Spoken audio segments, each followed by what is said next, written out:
Hello Shubham, good morning. Hello sir, good morning. How are you? I'm good sir. Okay. Let's begin with today's this interview. Am I audible clearly? Yeah, I can hear you. Okay. So tell me something about yourself. Sir, myself Shubham Raj Karle. I have done my graduation under a BCA course from Indira Gandhi National Open University, Delhi, and in that I have got 9.2 CGPA. And about talking about my hobbies, I love to watch cricket and movies. That's all from my side. Okay. So let's begin with the technical. Do you know about bundle ID and app ID? Yeah.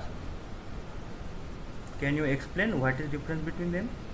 Yes, sir. Actually, the bundle ID is specified in Xcode and it is defined each app. And about app ID, it is used to identify one or more apps from a single development team. Okay. Shubham, can you give the difference between non-atomic and atomic properties and which will you prefer? Yes, sir. Actually, atomic property is always written a fully initialized object. However, it comes at the cost of performance. And if there is a property that you know has no risk or initializing value, then set it to the non-atomic can gain a bit of better performance. Okay. Out of view did load and view did appear, which should be used to load data from remote server to display in the view. Actually, it is dependent on the data use case. If data is static and is not likely to change, it can be loaded in viewDid load, and we can catch. Whereas if data changes regularly, so I think we have to prefer viewDid appear to load that. Okay. Do you have an idea about singleton pattern? Yes, I have.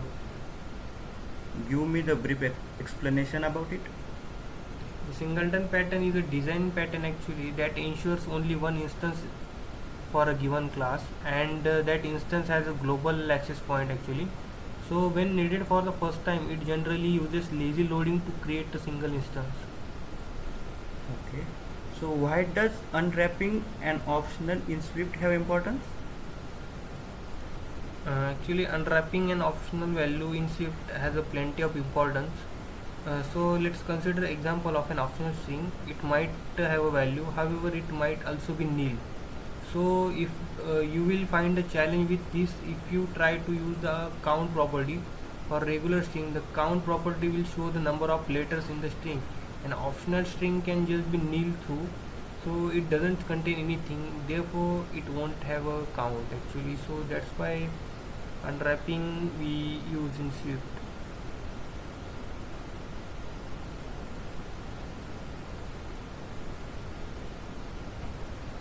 Can you explain the common execution states of Swift iOS app? Yes sir, actually there are 5 common execution states, such as not running, inactive, active, background and suspended. So in not running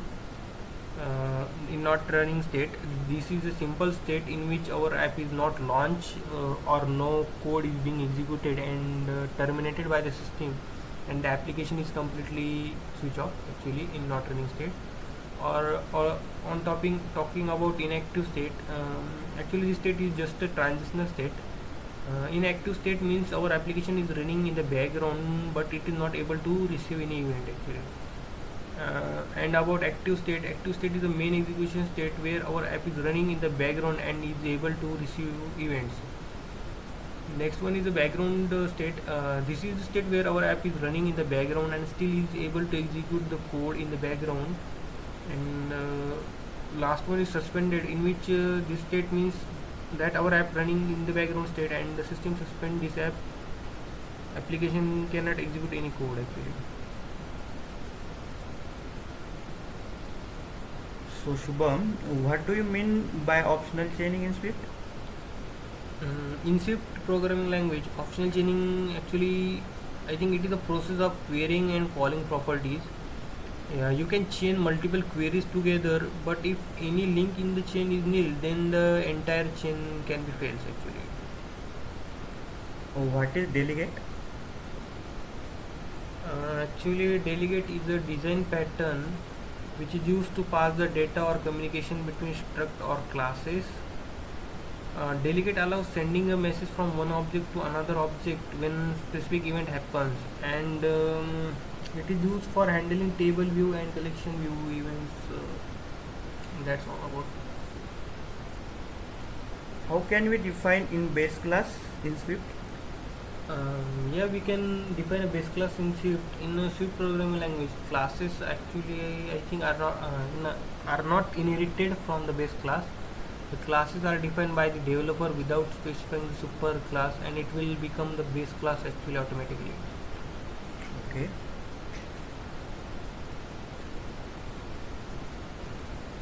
Can you explain MVC architecture?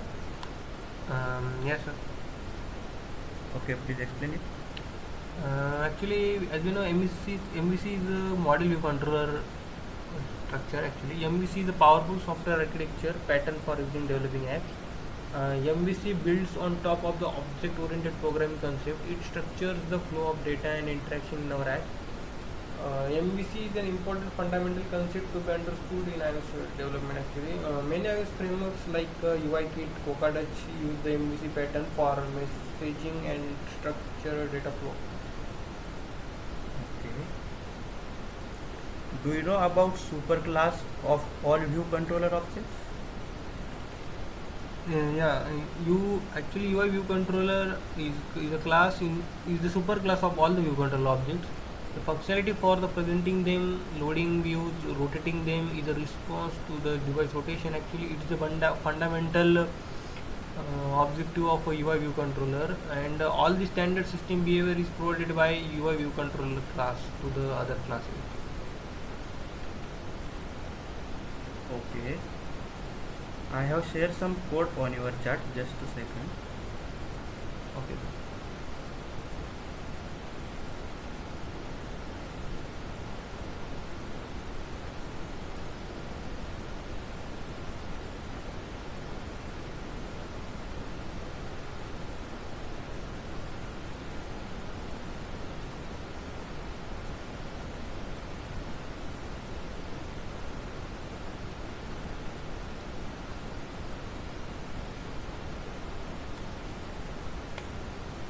Please check it. Yes, sir, I got it.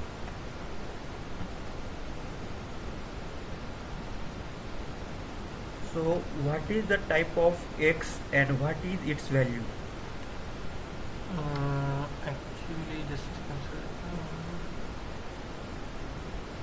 Actually, in this example, it is a type of string, and its value is are John, Vincent, and Louis, and James. John, James, Louis, and Vincent are the values of Okay. Another one is also shared in chat. Please check it. okay, sir.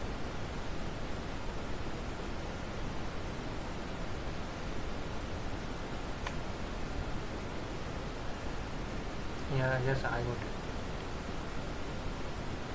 So, where is the bug in this code and what does this bug cause? What is the proper way to fix it? Yes, sir, just give me a second.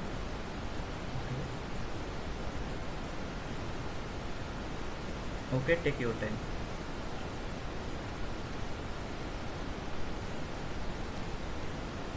Actually, the second line uses the string for key method of NSUser defaults, which returns an optional to account for the key not being found or for the corresponding value not being convertible to a string. During its execution, if the key is found and the corresponding value is a string, the above code works correctly. But if the key doesn't exist or the corresponding value is not a string, the app actually get crashed with the following error. I think it will behave unexpectedly found nil. And yeah, the force unwrapping operator should be used only when an optional is known to contain a non-nil value. I think, yeah.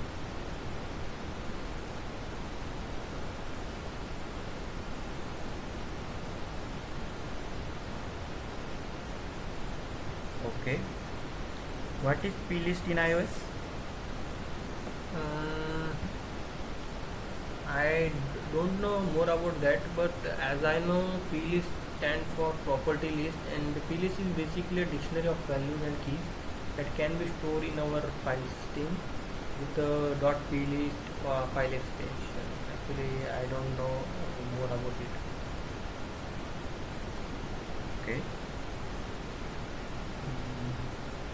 If you got the runtime error, then how do you handle that runtime error in Swift? Actually, to handle a runtime error in Swift, the Swift error protocol developers can create a custom error type. They can use an enumeration that conforms to the Swift error protocol. The throws keyword, developers can add the throws keyword in the definition of function or an initializer. This will propagate the error from the function to the piece of code that calls the function. Programmer can then use the throw keyword for the throwing error from the error type defined, and the do catch block and try statement function with the throws keyword should have a try statement, I think. And since such a function might have error, a try statement should reside within a do catch for it to execute, and otherwise it will be wrap return value of the function. Okay. Do you know about parsing? Yeah. Then tell me how the parse JSON in Swift. JSON parsing should happen to a common requirement in iOS, actually, in Swift development project. So iOS apps might decode JSON to represent data visually, and an iOS developer can use the basic API of Swift to do this. So the Swift decodable protocol can decode JSON, and Swift automatically convert every type that conforms to this protocol. Programmer don't need to define each property that comes with the JSON. Furthermore, the JSON decoder in Swift can handle optionals, so developers can decode that JSON array too. So that's all about JSON parsing in Swift. Okay. So done with this interview.